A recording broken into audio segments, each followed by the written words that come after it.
Okay, now we're going to be spending a bit of time talking about collections or data structures. Um, and unfortunately, the book does a little short shrift on some of the ones that I want to cover, especially sets, which I found to be very important and useful. So today we're gonna talk about mostly the list idea, and then tomorrow we'll talk about sets. So the reading I have is actually from the Oracle's Java tutorial about it. So that's just to kind of, because like I said, the book for some reason doesn't deal with it that much. So there are different types of data structures. In the old days, when men were men and all that, languages didn't have these in it. In fact, Java was one of the first languages to actually incorporate data structures into the language itself, or well, not so much the language itself, but the standard library. So in other words, in other languages, you would typically have to roll your own. In fact, there were whole courses on it. There still are whole courses on this, where basically you would be tasked with building all these different structures. And there are many, many more that are available here. But in the context of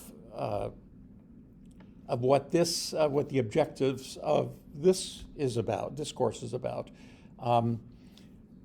it's important to know about them, to be able to select the right one, to be able to use them and manipulate them correctly. It's not so important to be able to actually build them.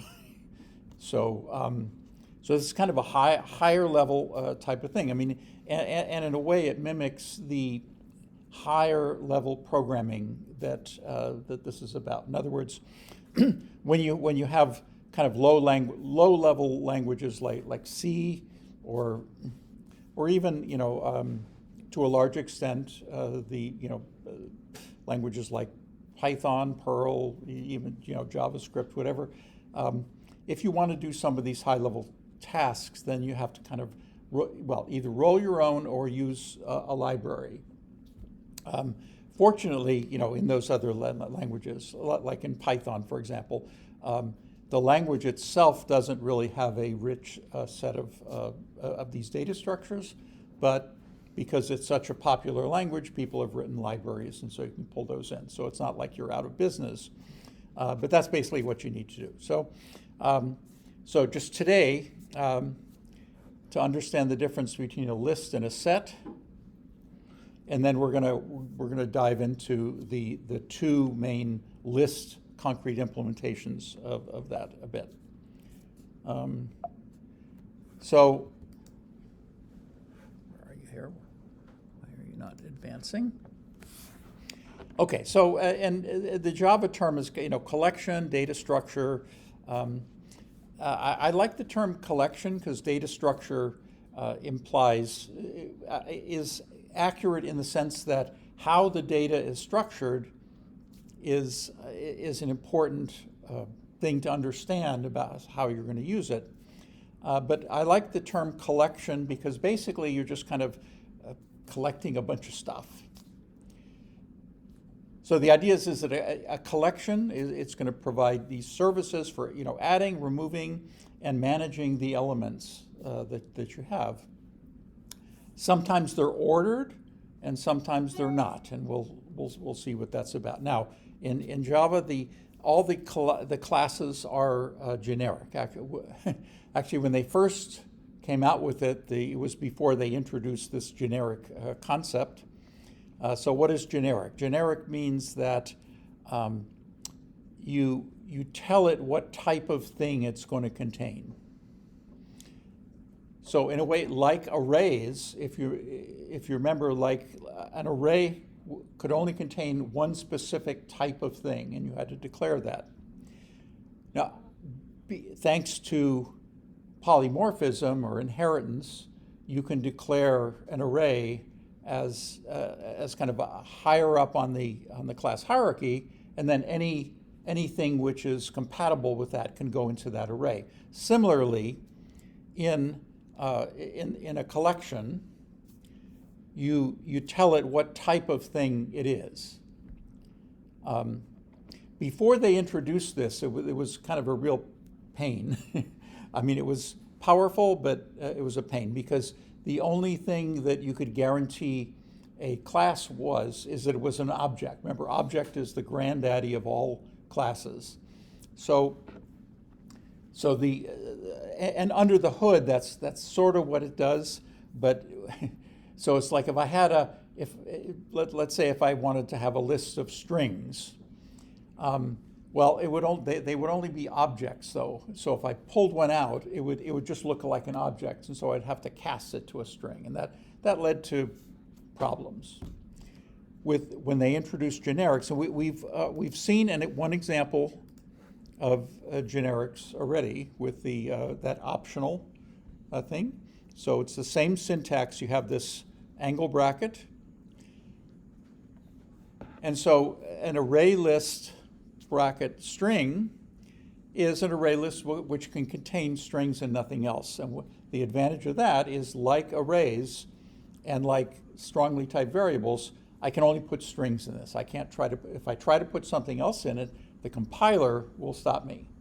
And anytime you can have the compiler flag an error, in other words, the red squiggly of death, then that's actually a good thing, because that means that you're not going to be running a program that's going to have something which you know ahead of time is not going to work.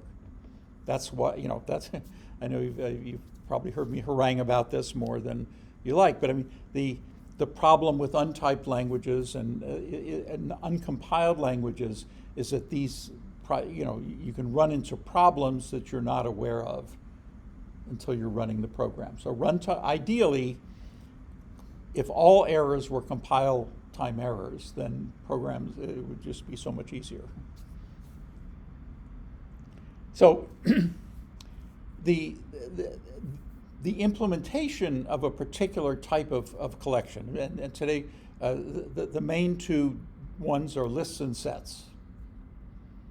And we'll talk about kind of what the differences are. So, and within that though, within say a list is kind of the analogy to an array. And in fact, the array list is kind of one of the workhorses of this. And the details of the implementation are not as important as how it actually works. But just FYI, the way an array list works under the hood is very similar to the way that we're using and expanding an array. Remember, like when we were in various, let's see, what was it? When we had an array and we wanted to add something more to it, and what happened, because arrays are fixed size, what happens when you try to add something to an array that's where the array is full?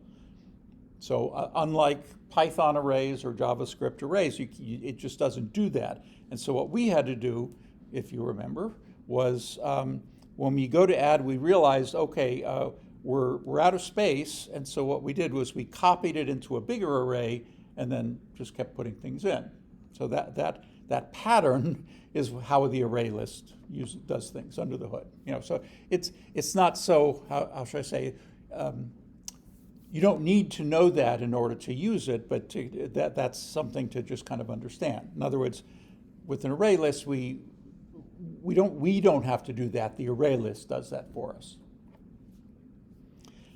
But there's another implementation, which is a linked list. Now, you all know what a linked list is? You've all seen that. So a linked list, there's no array under the hood. In fact, what you have is you have these internal objects that have a pointer to the next one and the last one. The linked list is actually a doubly linked list. If you remember, you can have a singly linked list or doubly linked. You can go forward, backwards.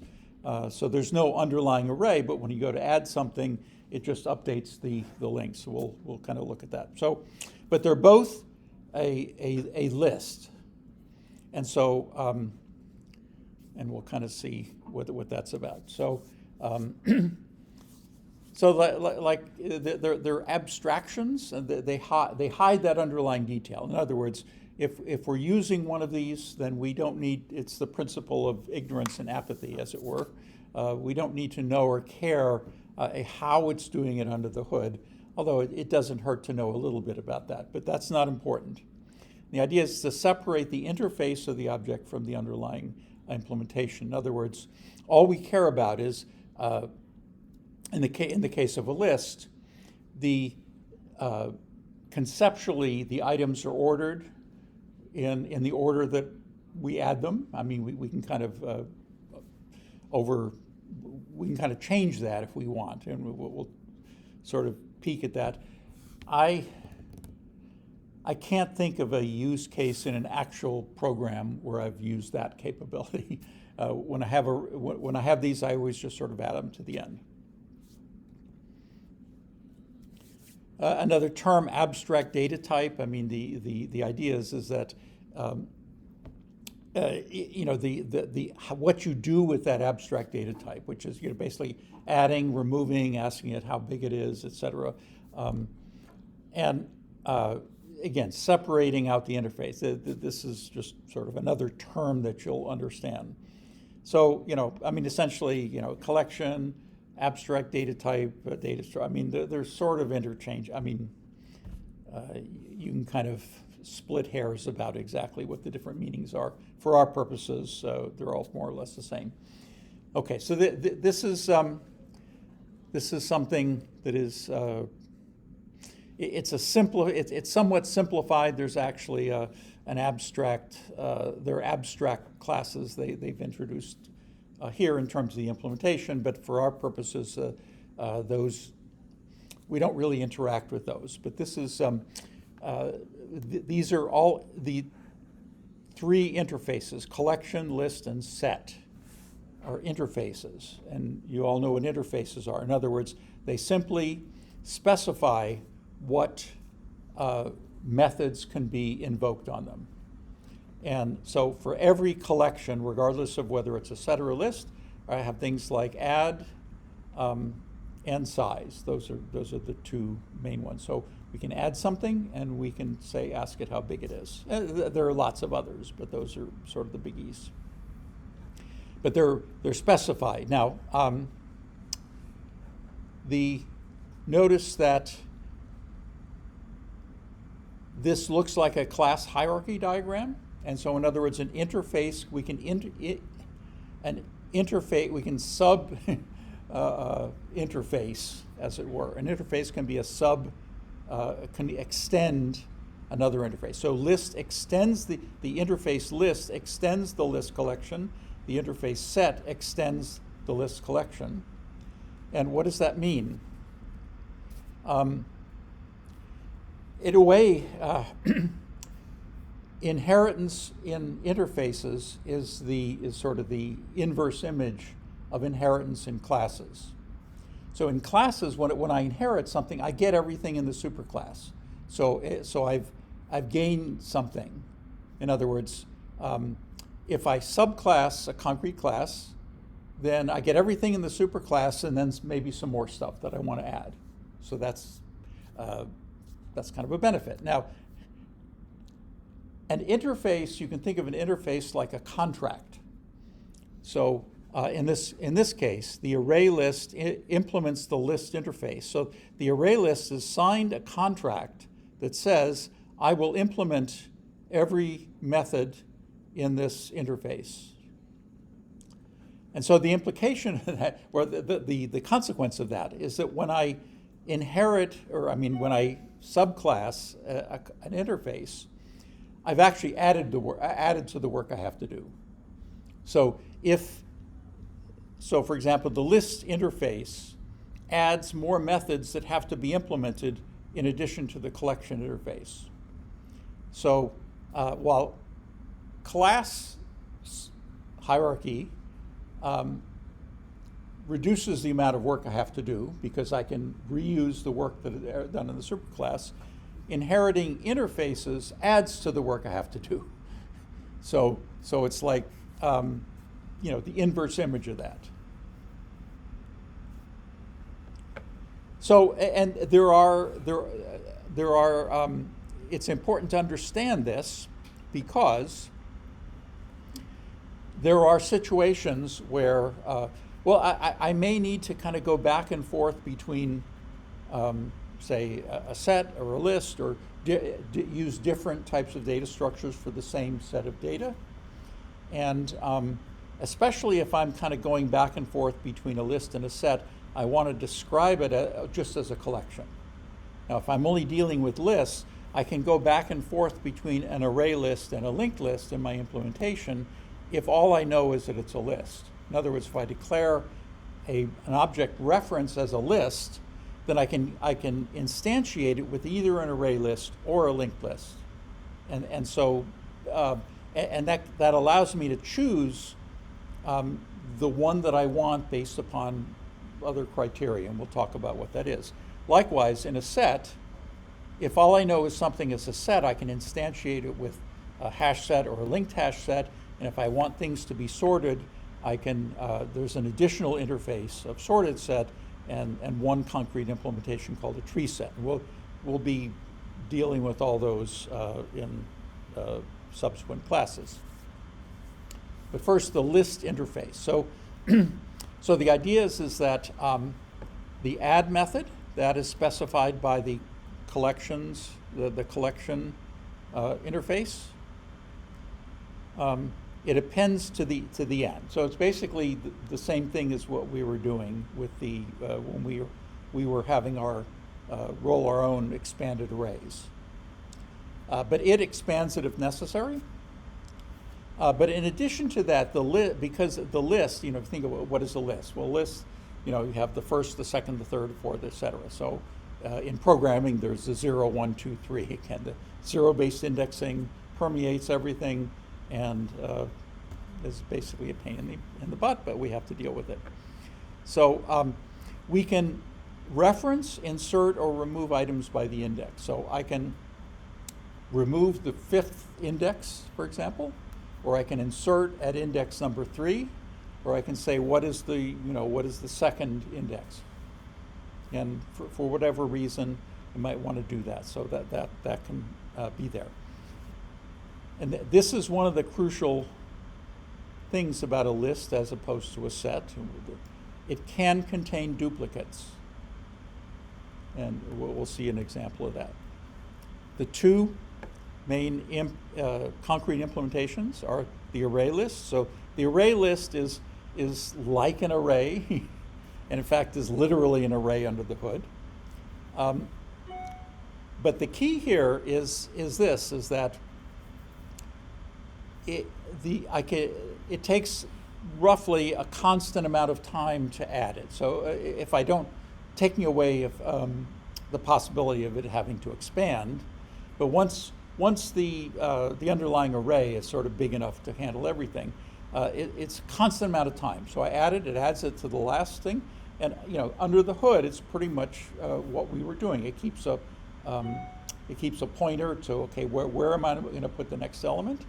And so if you think of how we did it, that's pretty much how array list does it. And that's just a constant amount of time. But here's the thing. Supposing I want to add it at the beginning instead of the end. So if I have n items in my array list, and I want to add it to the 0th index, which I can do, everybody has to shift right.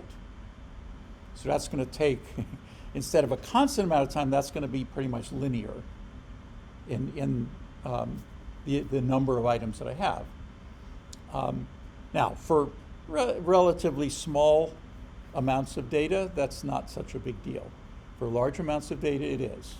I mean, this can make a big difference in terms of how you're running. So if you're adding things only to the end, then an array list is fine. But if you're going to be adding things to the beginning, like a doubly ended queue, for example, then this would not be a good data structure to use. Instead, we could use a linked list. So with a linked list, we can add to the head or the tail in constant time. Why is it constant time? Because if you remember what a linked list is, if I add a new one to the head, all it does is it has a reference to the head, it changes the reference to the new one, and then the new one points to the old first one, and the first one now points back to the other one, and similarly at the tail. Now for either one of them, for a linked list as well, here's the other, for an array list, I can refer to items in the middle in constant time. So if I say, what's the fifth item? So let's say I have like 500,000 in my array, say what's the 1,552nd one? That's pretty much constant time because it just goes to the index of the array and does it. But in a linked list, to find that one, it's going to have to step through them. So that's going to be linear in time. So if I'm going to be referring to items by index, then a linked list is not a good structure for that. An array list is better. So that's just, depending on what the tasks are. Now we're going to talk more about sets tomorrow, but just the difference between a list and a set in general is that a set, it's like a mathematical set. It cannot contain duplicates. And that's one of the key differences. So a list can contain duplicates, a set cannot. And that sometimes introduces some weird sort of stuff. So add, in a list, add ends it to the end. In a set, first of all, there's no concept of a set of any index. There's no, if I have a set of items, I can't ask about the item number 3 like I can in a list. That concept doesn't exist. That method doesn't exist in the set interface. And the add method only adds if the item is not in the set. So if I go to add an item to a set and it's already in there, it won't add it. There's no concept of an index, and the two non-sorted ones are, well, the hash set is the workhorse of that. It's an arbitrary order in terms of how does it do it under the hood. The reason it's called a hash, you know what a hash set is? Have you? No, okay, so you know what a hash code is? No, yes, no, okay. What a hash, and again, this is something in a data structures course you'd learn all about this and have to kind of come up with ways of creating hash codes and whatever. Java actually does that for you. That is, every object has a hash code, and sometimes you have to kind of roll your own depending on what the situation is. What it does is it's just a very efficient way of storing these things based upon what this so-called hash code is, and the process of doing that is called hashing. And how it, we don't really need to visit that sausage factory, but just kind of know that there's something like that going on under the hood. And then they have this really interesting one called a linked hash set. And what that does is that that actually keeps your items in the order that they're added. So as you imagine, this is going to be less efficient than a hash set. But if you care about that, then a linked hash set is something where you can use, but it's still no duplicates. So if I go to add as a set, I go to add something. If it's already on there, then it won't add it. But it does keep things in that order. To be honest, I can't remember the last time I used one of these in an actual program. Every now and then it comes up where you want to use something like that. So usually I will use a sorted set, which we'll talk about later this week. But okay, well, here I'll talk about it now. So a sorted set is it's like a set, but it keeps the contents in a sorted order. Now, that's strictly speaking not true. It actually there are like many different ways of keeping an efficient data structure so that things are kind of, quote, sorted.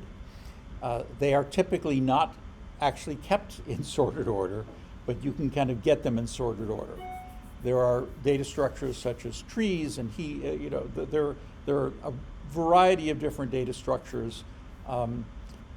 Java uses a fairly sophisticated one called the red-black tree in its implementation. You don't have to kind of understand what that is, other than the fact that you can, like when I go to insert something, it preserves the order. And if you think of, well, supposing you have, let's see, people don't play bridge anymore. So, has anybody ever played the game of bridge? No. It's one of your grandparents' things. So, imagine somebody's handing you a bunch of random cards with numbers on it. So, I mean, how would you, and you want to kind of keep those in sort of a hand-like thing. So, as you get the numbers, you would kind of put them in, put them in order. Or if you have like a stack of these, then how would you kind of do that? That's actually the most inefficient way of doing them, because it's kind of very expensive. It turns out some really smart people have come up with very sophisticated ways of doing this. And the idea is that the smallest item is at the top, and then if we iterate it, it'll kind of pull them out in the sorted order. So we'll kind of we'll go into that a little more detail later this week. But the main implementation is something called a tree set. It's something called a red-black tree. It's a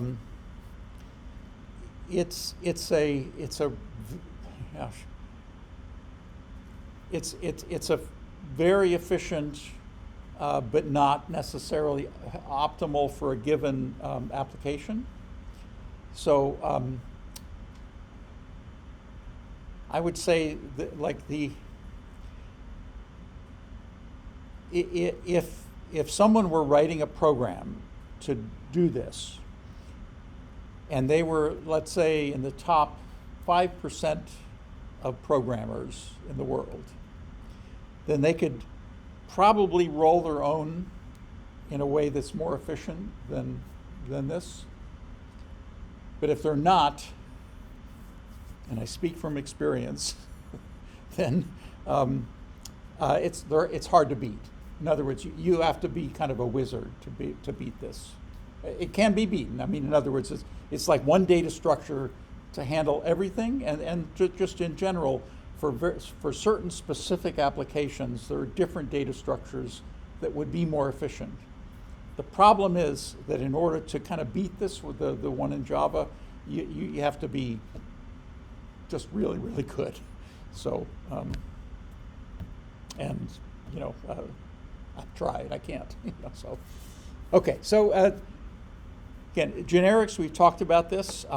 So here's kind of how they're defined. So typically, I always, and this is something I will kind of insist for you as well, is that just in general you want to declare your the principle is to declare your variables at the most abstract level as possible. Now, I mean, the most abstract for an object would be object, but the problem with that is that object doesn't give you the things that you really want. In other words, a list is an object, but the object, the methods that I can access an object don't give me I can't add something to an object. I can add something to a list.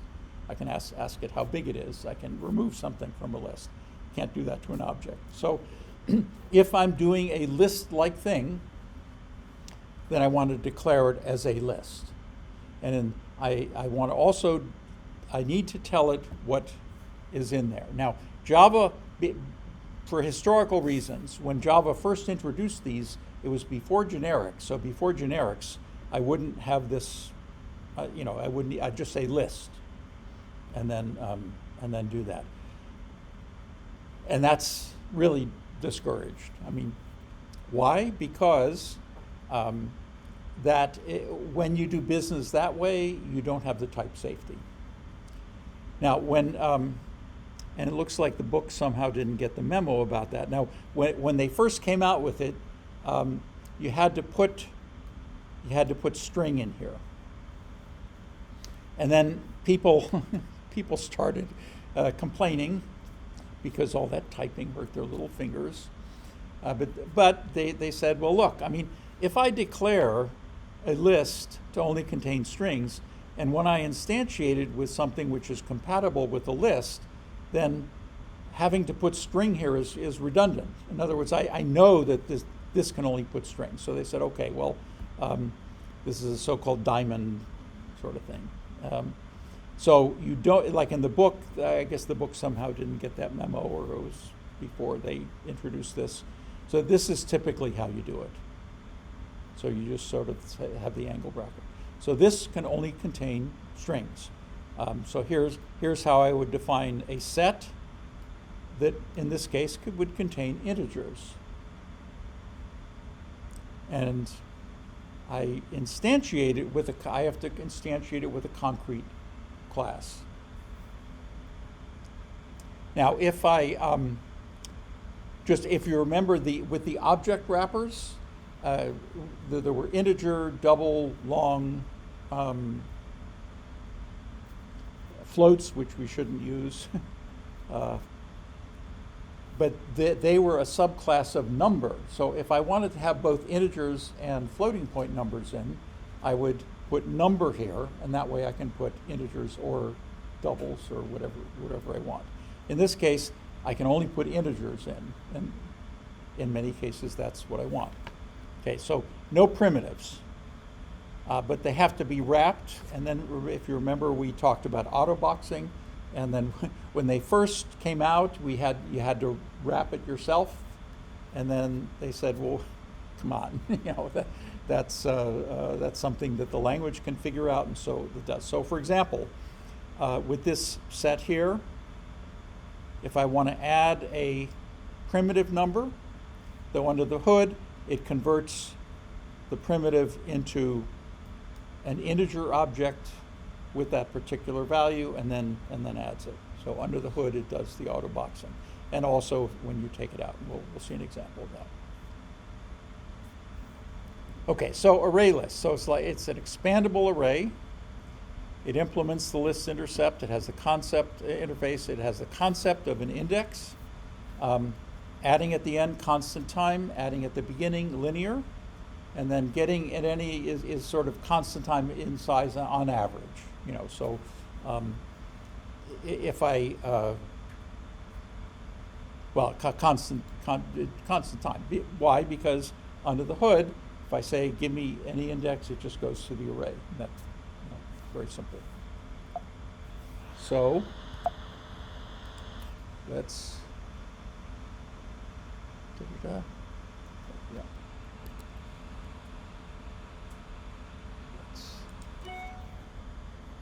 Okay. All right. So let's kind of work with this for a little bit. Let's close you guys, and let's put this in. See that? Yeah.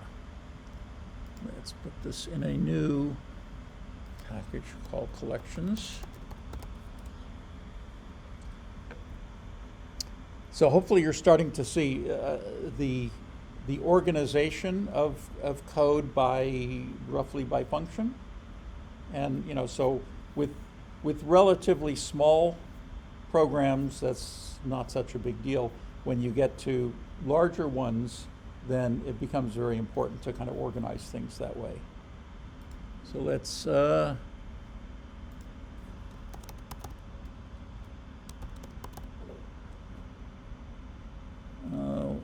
let's do an array list first.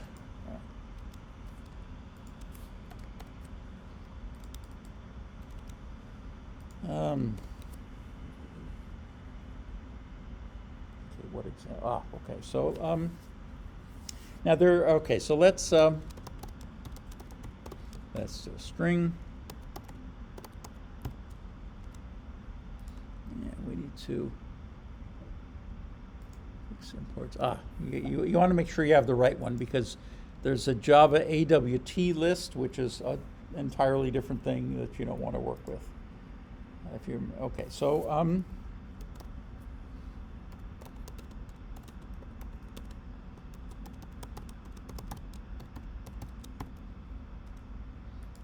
we need to fix those imports as well.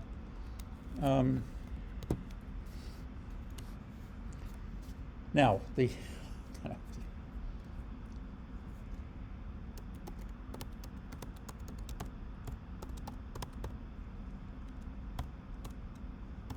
these guys are still around, but I mean, this was, I'm dating myself, but I remember when they were actually on the radio, so.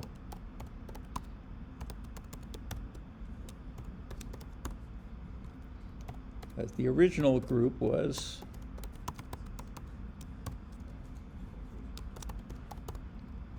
oops. Come on.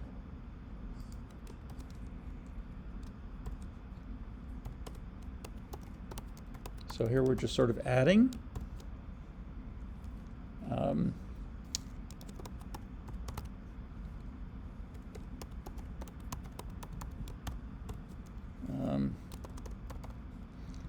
Oops. And then after Brian Jones kind of flamed out, they added, actually their best guitar player ever was a guy named Mick Taylor, but he was only on a few albums. And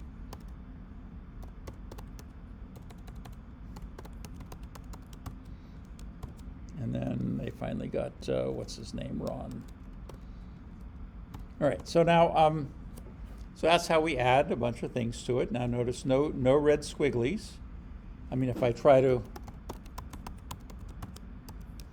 do something like this, I get a red squiggly that says incompatible types. Int cannot be converted to string. So, so type safety. Now, unlike arrays, if you remember when we tried to print an array, it just was gobbledygook. But if we print any of the collections, then what it will do is it'll actually give us a nice printout of this. And then notice that we had a duplicate here. These are two. And the thing with string, now these, under the hood, now the Java virtual machine does some optimizing under the hood. So even though technically the two mix may look like they're different objects, they may actually be the same one, because the virtual machine may realize, oh, you're hard coding in two different strings, but they have exactly the same characters. So I'm going to save some space. I'll just create one. So these may be the same object. In fact, we can sort of test this. Okay, how can we test this? Well, let's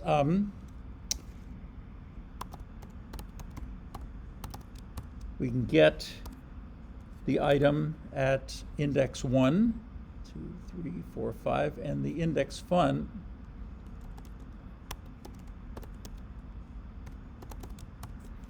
at index 5. Okay, and it's saying, okay, you're trying to do a double equal on the two strings. These, this may be true. This is where it kind of screws you up, but that's, yeah, it is true. So what it did, even though I actually created two different objects, the virtual machine said, hey, I'm going to make them the same.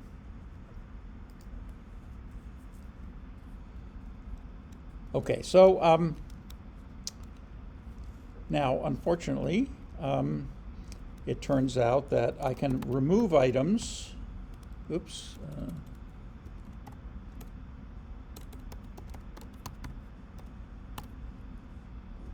And of course, unfortunately, Brian got,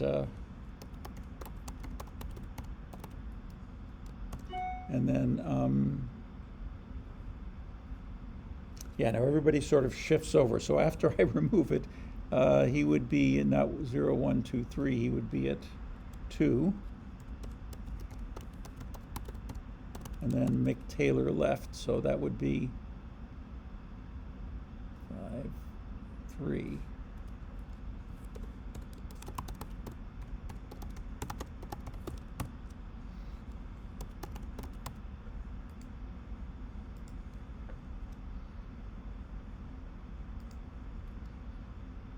Okay, so those are the, and then kind of, we can add, well, okay, so here are some of the things we can sort of ask it. Let's ask it up here.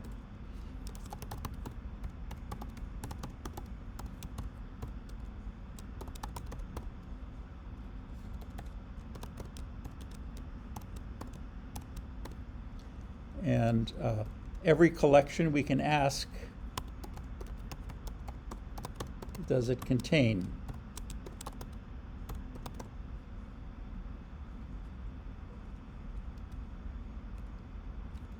And then we can sort of ask it if it contains it here. So he was there, but he's not here. And that's kind of a useful thing. The other thing to understand is that even if the, in this case, even if the strings were different objects, under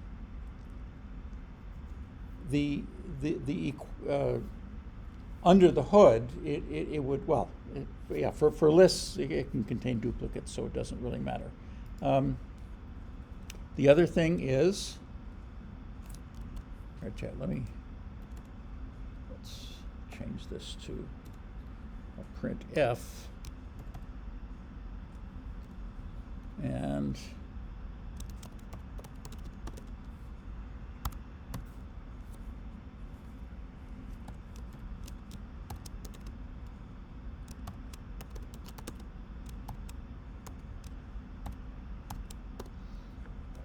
okay, I can ask how many there are. So size tells me, okay, so actually that isn't correct because he was gone by then, but let's just see.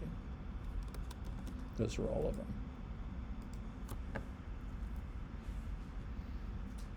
Okay, so add, we can say how many are there? We can say, do you contain a given one? We can sort of get, like in an array, there was if I want to get a certain item in the array, I use the bracket. Here, there's no concept of a bracket because these are objects. I can only invoke methods. So I have to get the right one. And then here, what this did was, first it removed 0 and everybody shifted to the left. And then it removed the second one after that because there was that. And then he removed the third one, which is this. And actually, I think Wyman actually left, so.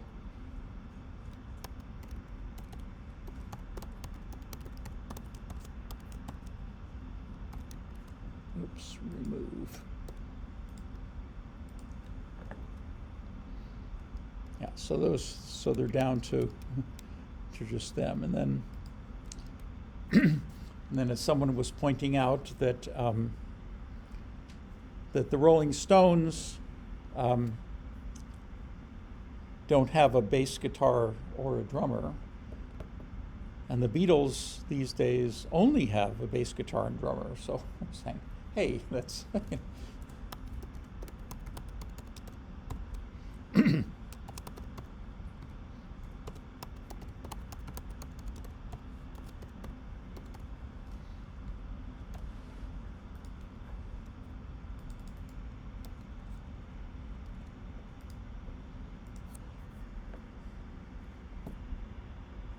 So there's the supergroup that we all want to see. So, or at least your grandparents want to see. I don't know. Your mileage may vary. So, okay. So that's the array list. Now here's the thing: is that supposing I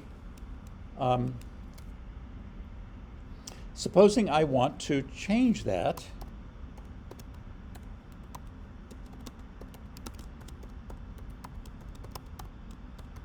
to be a linked list. Linked. For whatever reason. Now the thing is that all of the constructors have either a zero argument one, so if I do this, this is going to blow everything away. Let's fix our imports. But all of them have a constructor which is a collection. So I can change it if I do that.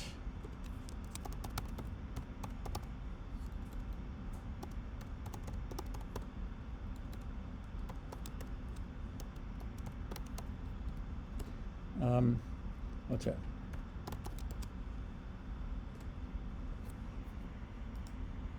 I'll just say what type of class it is now. So if you see now, it's a linked list, not a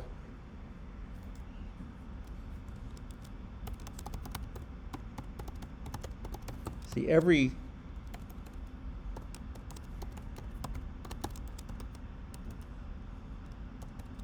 oops. So every object has a method called getClass, and that will tell me what type of thing it is. So here, before I do this, it's an array list. Now I changed it into a linked list, and it has everything in there.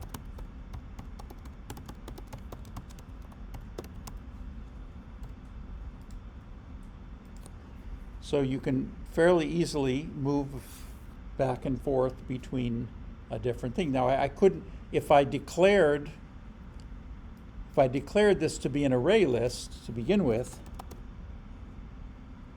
then all of a sudden this isn't going to work. So, but as a list, I can put an array list in or a linked list, and then I get to kind of choose how I want to do that. Okay, so that's the list, and then sets are a little different, and we will look at those tomorrow.